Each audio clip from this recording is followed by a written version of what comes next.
Imaginez vivre une vie où rien ne perturbe votre paix, où les insultes, les défis ou le chaos n'ont aucun effet sur vous. À quel point cela serait-il puissant? Aujourd'hui, nous allons explorer 10 principes bouddhistes transformateurs qui peuvent vous aider à atteindre cet état d'esprit inébranlable. Comme l'a dit Bouddha, la paix vient de l'intérieur, ne la cherchez pas à l'extérieur. Découvrons ensemble comment cultiver ce sanctuaire intérieur. Mais avant de commencer, je vous serai extrêmement reconnaissant si vous appuyez sur le pouce levé, car cela m'aide à faire connaître cette philosophie à plus de personnes. Si vous ne voulez manquer aucune vidéo, abonnez-vous et activez la cloche. Principe 1. Insultes et offenses. Dans le bouddhisme, nous apprenons que les insultes et les offenses n'ont de pouvoir que si nous leur en donnons. Imaginez quelqu'un jetant une pierre dans un étang. L'eau fait des vagues, mais finit par retrouver son calme. De même, quand quelqu'un dit quelque chose de blessant, cela peut perturber notre paix momentanément, mais nous pouvons choisir de laisser tomber et de retourner à notre état calme.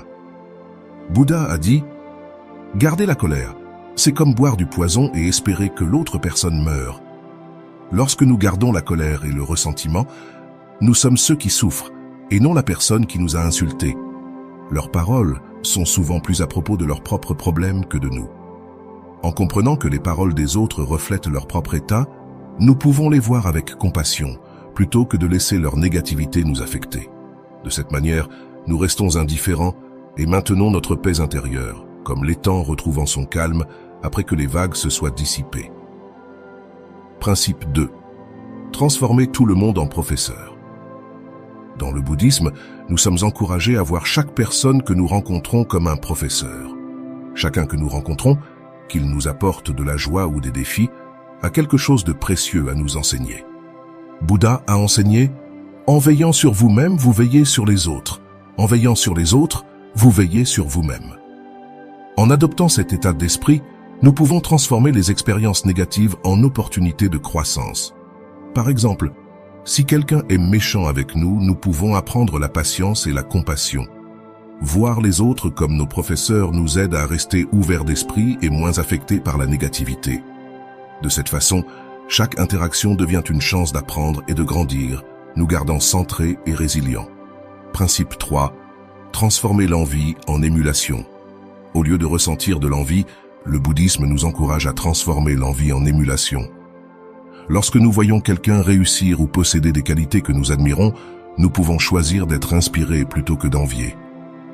Bouddha a dit « Ne soyez pas jaloux des bonnes qualités des autres, mais par admiration, adoptez-les vous-même. » Au lieu de nous sentir mal à propos de nous-mêmes, nous pouvons utiliser le succès des autres comme motivation pour nous améliorer.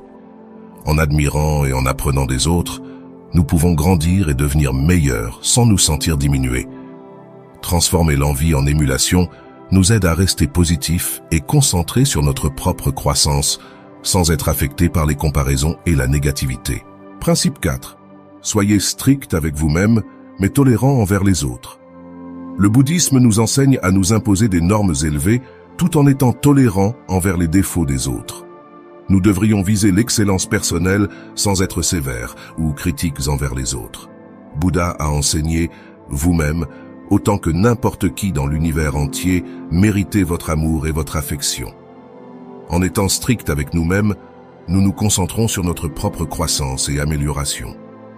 Nous devenons plus disciplinés et développons un plus grand respect de soi. En même temps, être tolérant envers les autres nous aide à cultiver l'empathie et la compréhension, reconnaissant que chacun est sur son propre chemin. Cette approche équilibrée favorise non seulement le développement personnel, mais aussi améliore nos relations avec les autres. En pratiquant l'autodiscipline et la tolérance, nous pouvons rester calmes et composés, sans être affectés par les actions ou les erreurs des autres. De cette manière, nous construisons une vie harmonieuse, remplie de croissance personnelle et de connexions compatissantes. Principe 5. Personne ne peut vous blesser. Le bouddhisme enseigne que personne ne peut vraiment vous blesser sans votre consentement. Bien que les actions des autres puissent être blessantes, notre réaction à celles-ci est sous notre contrôle. Bouddha a dit « Personne ne nous sauve, sinon nous-mêmes. Personne ne peut et personne ne le fera. » Nous devons nous-mêmes marcher sur le chemin. Lorsque nous développons un fort sentiment de soi et de paix intérieure, nous devenons résilients face aux préjudices externes. Imaginez un arbre se tenant fermement contre un vent fort. Il peut se plier, mais il ne se brise pas. De même, en cultivant une force intérieure, nous pouvons surmonter les défis de la vie sans être profondément affectés.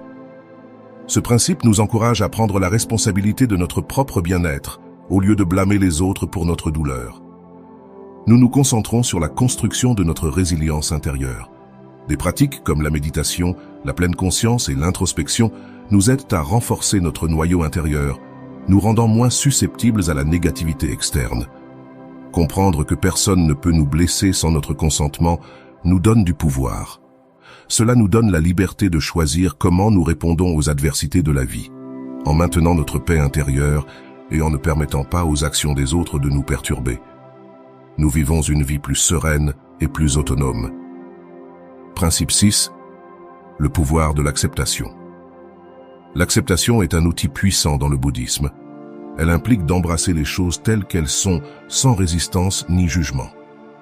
Bouddha a enseigné « Acceptez ce qui est, laissez aller ce qui était et ayez foi en ce qui sera ».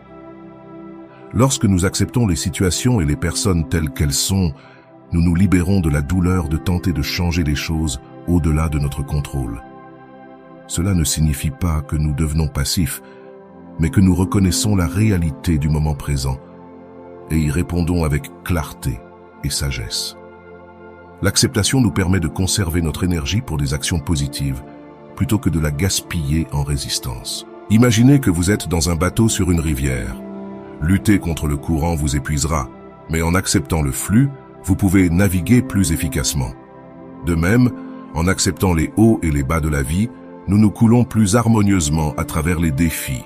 Pratiquer l'acceptation favorise également la compassion et la compréhension. Lorsque nous acceptons les autres avec leurs défauts, nous construisons des relations plus fortes et plus empathiques. Cela crée un environnement de soutien où chacun se sent valorisé et compris. L'acceptation ne signifie pas que nous cessons de viser l'amélioration. Cela signifie que nous le faisons à partir d'un lieu de paix et de compréhension. En embrassant le moment présent et en lâchant la résistance, nous réduisons notre souffrance et maintenons un état de calme et de contentement quelles que soient les circonstances. Cette paix intérieure nous permet de vivre plus pleinement et joyeusement, sans être affectés par les changements inévitables de la vie. Principe 7. Vivre selon la nature. Vivre en harmonie avec la nature et ses rythmes nous aide à rester ancrés. Bouddha a dit « Tout comme une bougie ne peut brûler sans feu, les hommes ne peuvent vivre sans vie spirituelle. » Ce principe nous encourage à aligner nos vies avec le monde naturel et ses cycles. Lorsque nous vivons selon la nature, nous reconnaissons l'interconnexion de toute vie. Cette conscience nous aide à apprécier la beauté et l'équilibre du monde qui nous entoure. Par exemple, les changements de saison nous enseignent les cycles de croissance, de déclin et de renouveau, nous rappelant que le changement est une partie naturelle de la vie. En adoptant les rythmes naturels, comme se lever avec le soleil et se reposer lorsqu'il se couche, nous pouvons améliorer notre bien-être physique et mental. Cet alignement avec les cycles de la nature nous aide à nous sentir plus libres et moins stressés. Il favorise également un mode de vie plus sain, encourageant des activités comme passer du temps à l'extérieur, manger des aliments complets et pratiquer la pleine conscience.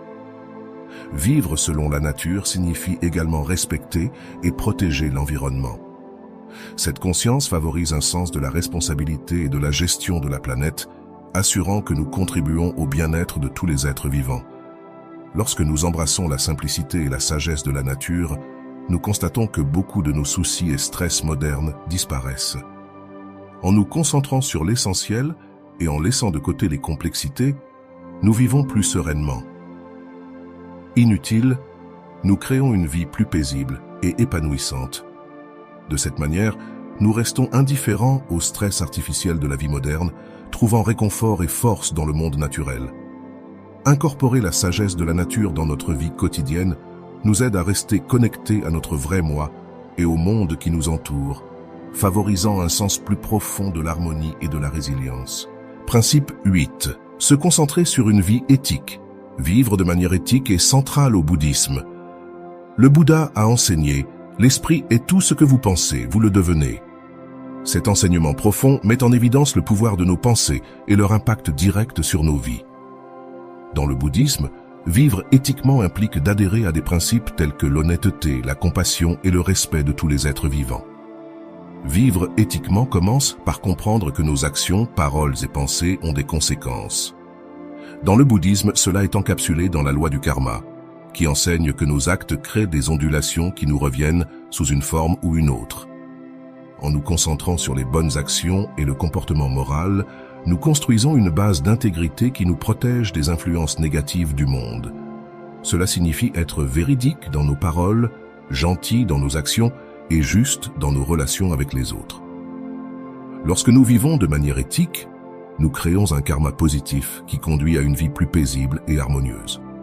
Par exemple, en pratiquant l'honnêteté, nous construisons la confiance et la fiabilité, ce qui favorise des relations positives et un sentiment de communauté. Lorsque nous parlons avec vérité, nous créons une atmosphère de confiance et de transparence, ce qui aide à construire des connexions plus fortes et plus significatives avec ceux qui nous entourent. La gentillesse et la compassion envers les autres non seulement aident ceux qui nous entourent, mais cultivent également un sentiment de joie et d'accomplissement en nous-mêmes. Des actes simples de gentillesse, comme aider un voisin ou montrer de l'empathie à un ami dans le besoin, peuvent avoir des effets profonds sur notre bien-être et notre bonheur. Respecter tous les êtres vivants, y compris les animaux et la nature, renforce notre connexion au monde et favorise une coexistence harmonieuse. Vivre de manière éthique nous aide à développer une conscience claire, réduisant les sentiments de culpabilité et de regret qui peuvent perturber notre paix intérieure. Cela nous encourage à réfléchir avant d'agir, en nous assurant que nos actions sont en accord avec nos valeurs et ne causent pas de tort aux autres. De cette manière, nous cultivons un sens de responsabilité et de conscience dans nos interactions quotidiennes. Lorsque nous nous abstenons de comportements nuisibles, comme mentir, voler ou engager des violences, nous évitons les ondes négatives qui suivent de tels comportements et maintenons notre bien-être mental et émotionnel. Cette conscience de soi et cette réflexion nous aident à naviguer dans les défis de la vie avec un esprit calme et composé, libre des tumultes que peuvent apporter des actions non éthiques. Vivre de manière éthique implique également de la discipline et du contrôle de soi. Cela nous demande d'éviter les comportements qui peuvent mener à la souffrance, comme mentir, voler ou nuire aux autres. En pratiquant la maîtrise de soi et en faisant des choix conscients, nous renforçons notre caractère moral et notre résilience. Par exemple, s'abstenir de colporter des ragots non seulement prévient de causer du tort aux autres, mais garde également notre esprit libre de la négativité. Les ragots peuvent créer des conflits inutiles et répandre de fausses informations, conduisant à des malentendus et des sentiments blessés. De même, en choisissant de pardonner plutôt que de garder rancune, nous nous libérons du fardeau de la colère et du ressentiment, favorisant un état d'esprit plus paisible. Le pardon nous permet d'avancer sans être alourdis par les griefs passés, ouvrant la porte à la guérison et à la réconciliation. Se concentrer sur une vie éthique, selon les principes bouddhistes, nous aide à créer une vie d'intégrité, de paix et d'harmonie. Cela nous protège des influences négatives et nous permet de contribuer positivement au monde qui nous entoure. En continuant à pratiquer ces principes, nous grandissons en sagesse et en compassion, devenant une source d'inspiration et de soutien pour les autres. Notre comportement éthique donne l'exemple à ceux qui nous entourent, encourageant une communauté et une société qui valorisent et respectent les principes moraux. En vivant de manière éthique, nous améliorons non seulement notre propre vie, mais nous contribuons également à un monde meilleur pour tous. En intégrant la vie éthique dans notre quotidien, nous développons une boussole morale forte qui nous guide pour prendre les bonnes décisions, même dans des situations difficiles. Cette force intérieure et cette clarté nous aident à naviguer dans les complexités de la vie avec confiance et grâce. De plus, vivre éthiquement nous aide à cultiver un sens de but et d'accomplissement, car nous savons que nos actions contribuent au bien commun. Ce sens de but est un puissant motivateur qui peut nous soutenir dans les moments difficiles et nous inspirer à continuer à viser l'excellence. Vivre éthiquement n'est pas seulement de suivre un ensemble de règles ou de directives, C'est incarner les valeurs qui définissent qui nous sommes et comment nous interagissons avec le monde. C'est vivre avec intégrité, compassion et respect et créer un impact positif sur la vie de ceux qui nous entourent. En nous concentrant sur une vie éthique, nous pouvons construire une vie qui est non seulement significative et épanouissante, mais aussi résiliente et non ébranlée par les influences extérieures. Pratiquer la gratitude est un principe transformateur qui peut considérablement modifier notre perspective sur la vie. Au lieu de nous concentrer sur ce qui nous manque ou ce qui va mal, la gratitude déplace notre attention sur ce que nous avons déjà et ce qui va bien. Ce simple changement de focus peut avoir un impact profond sur notre bien-être mental et émotionnel. Bouddha a souligné l'importance de la gratitude avec ces mots. « Levez-vous et soyons reconnaissants, car si nous n'avons pas beaucoup appris aujourd'hui, nous avons au moins appris un peu. » Cette citation nous rappelle qu'il y a toujours quelque chose à remercier, peu importe à quel point cela peut sembler petit. Elle nous encourage à trouver les aspects positifs dans chaque situation, même lors de journées qui semblent difficiles ou improductives. Lorsque nous pratiquons la gratitude régulièrement, nous commençons à remarquer et à apprécier les petites bénédictions que nous prenons souvent pour acquises. Cela peut être aussi simple qu'un beau lever de soleil, le goût de notre nourriture préférée, le soutien d'un être cher ou le confort d'un foyer chaleureux. En reconnaissant ces moments de joie et en exprimant notre gratitude pour eux, nous cultivons une vision positive de la vie. La gratitude agit également comme un bouclier contre la négativité et le stress. Lorsque nous nous concentrons sur les bonnes choses dans nos vies, nous sommes moins susceptibles de nous attarder sur les aspects négatifs. Cela ne signifie pas ignorer les problèmes ou prétendre qu'ils n'existent pas, mais plutôt les équilibrer avec une prise de conscience des aspects positifs. Avec le temps, cette pratique nous aide à développer un état d'esprit résilient, où nous pouvons gérer les hauts et les bas de la vie avec plus de facilité. Exprimer la gratitude peut renforcer nos relations. Lorsque nous montrons notre appréciation aux autres, cela favorise un sentiment de connexion et de respect mutuel. Que ce soit en remerciant un ami pour son soutien, en appréciant un collègue pour son travail acharné ou en reconnaissant la gentillesse d'un étranger, ces petits actes de gratitude peuvent approfondir nos liens avec les autres et créer un environnement social plus positif. Intégrer la gratitude dans notre routine quotidienne peut être simple et efficace. Certaines personnes trouvent utile de tenir un journal de gratitude où elles écrivent quelque chose pour laquelle elles sont reconnaissantes chaque jour. Cette pratique peut être un rappel puissant du bien dans nos vies et peut aider à changer notre focus de ce qui manque à ce qui est présent. D'autres peuvent pratiquer la gratitude à travers la méditation ou la prière, en prenant quelques moments chaque jour pour réfléchir à leurs bénédictions et exprimer leurs remerciements. Une autre façon de cultiver la gratitude est à travers l'observation consciente. En prêtant une attention particulière à notre environnement et aux personnes dans nos vies, nous pouvons trouver de nombreuses occasions d'être reconnaissants. Cela peut impliquer de remarquer la beauté de la nature, la chaleur du soleil, le chant des oiseaux. Le rire d'un être cher, l'observation consciente, nous aide à rester présents et à apprécier la richesse de nos expériences. La gratitude peut également être exprimée à travers des actes de gentillesse. Lorsque nous faisons quelque chose de gentil pour quelqu'un d'autre, cela non seulement bénéficie à cette personne, mais renforce également notre propre sentiment de gratitude. Les actes de gentillesse peuvent être aussi simples que tenir la porte pour quelqu'un, offrir un compliment ou aider un voisin avec ses courses.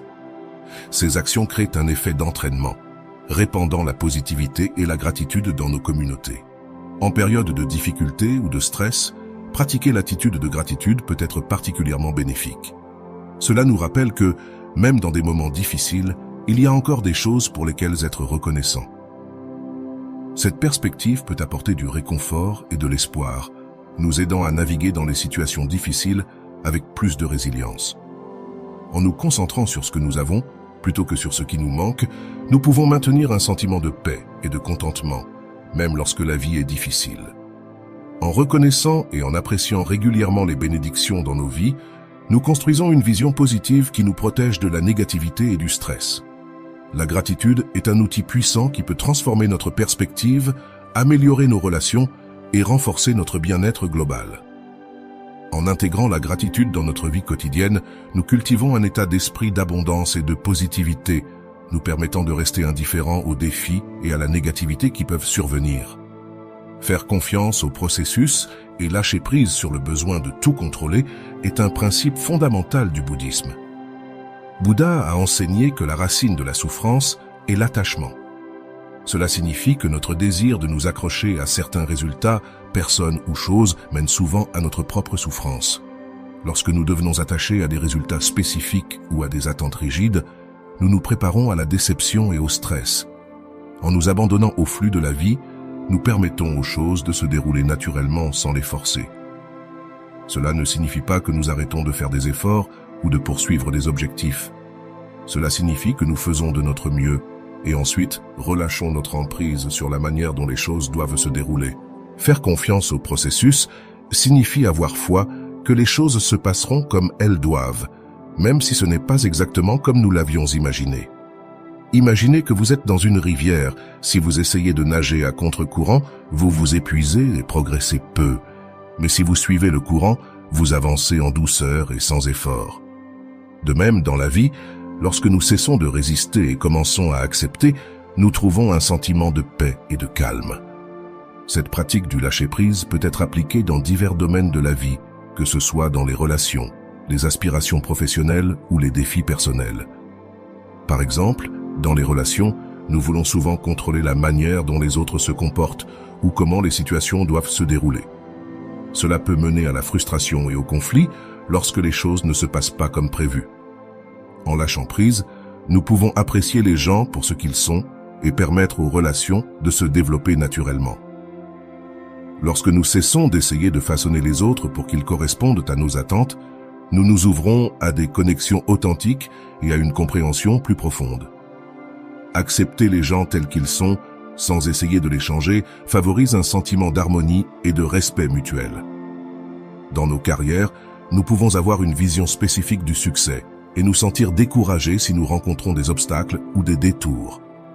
En faisant confiance au processus, nous comprenons que chaque expérience, même les échecs, contribue à notre croissance et à notre apprentissage.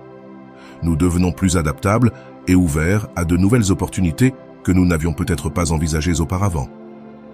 Parfois, ce qui semble être un échec ou un détour est en réalité un tremplin vers quelque chose de plus grand. En lâchant prise sur des plans de carrière rigides, nous pouvons découvrir des chemins qui sont plus épanouissants et alignés avec nos vraies passions. Les défis personnels, comme des problèmes de santé ou des changements de vie inattendus, peuvent également mettre à l'épreuve notre capacité à lâcher prise. Au lieu de résister à ces changements, nous pouvons choisir de les accepter et de chercher des moyens de nous adapter. Cela ne signifie pas abandonner. Cela signifie trouver un nouveau chemin qui s'aligne avec la réalité actuelle. Par exemple, faire face à une maladie chronique peut signifier ajuster votre style de vie et trouver de nouvelles façons de profiter de la vie. En acceptant et en nous adaptant, nous pouvons trouver la paix et même de nouvelles joies dans nos circonstances modifiées. Faire confiance au processus consiste également à être présent. Lorsque nous nous concentrons trop sur l'avenir, nous manquons le moment présent. En lâchant notre besoin de contrôler, nous nous permettons de vivre pleinement chaque instant. L'avenir, nous pouvons nous engager pleinement dans l'ici et maintenant, trouvant la joie et le contentement dans le présent. Vivre dans l'instant nous permet d'apprécier les petits plaisirs de la vie, comme un beau coucher de soleil, le rire d'un enfant ou un moment de réflexion paisible. Ce principe nous encourage à cultiver la patience et la confiance. Il s'agit de comprendre que la vie a son propre rythme et ses propres cycles. En lâchant nos attachements et nos attentes, nous pouvons naviguer dans les hauts et les bas de la vie avec grâce, nous rendant résilients et moins affectés par les circonstances extérieures. La patience nous aide à endurer les périodes d'attente de la vie sans anxiété. Faire confiance au processus signifie croire qu'il y a une raison et un timing pour tout ce qui se passe. Rappelez-vous, lâcher prise n'est pas un événement unique, mais une pratique continue. Cela nécessite de la pleine conscience et de la conscience de soi. Chaque fois que vous vous trouvez à essayer de contrôler les résultats ou à vous attacher excessivement à certains désirs, prenez du recul, respirez et rappelez-vous du principe du non-attachement. Embrassez l'incertitude et faites confiance au fait que le processus vous guidera là où vous devez être. Chaque fois que vous pratiquez le lâcher-prise, Vous renforcez votre capacité à rester calme et centré, peu importe ce que la vie vous réserve. Dans les mots de Bouddha, vous ne perdez que ce à quoi vous vous accrochez. En pratiquant le non-attachement et en faisant confiance au processus, nous trouvons la paix en nous-mêmes, quel que soit le chaos qui pourrait se produire autour de nous. Le non-attachement ne signifie pas l'indifférence. Cela signifie s'engager pleinement dans la vie, mais sans le fardeau de devoir contrôler chaque aspect de celle-ci. Nous pouvons vivre la vie avec un sentiment de liberté et de joie, sachant que nous ne sommes pas définis par nos circonstances, mais par notre manière d'y répondre. Faire confiance au processus consiste à avoir foi dans le voyage et à savoir que tout se déroule comme il se doit. Cela nous apprend à abandonner nos peurs et nos anxiétés concernant l'avenir et à faire confiance au fait que nous aurons la force et la sagesse de gérer ce qui viendra. En embrassant ce principe, nous cultivons une paix intérieure profonde qui reste inébranlable face aux événements extérieurs. En intégrant ces 10 principes bouddhistes dans notre vie quotidienne, nous pouvons cultiver un état d'esprit où rien ne peut nous affecter. Rappelez-vous, la véritable paix vient de l'intérieur. Merci de regarder et n'oubliez pas d'aimer, de vous abonner et de partager cette vidéo.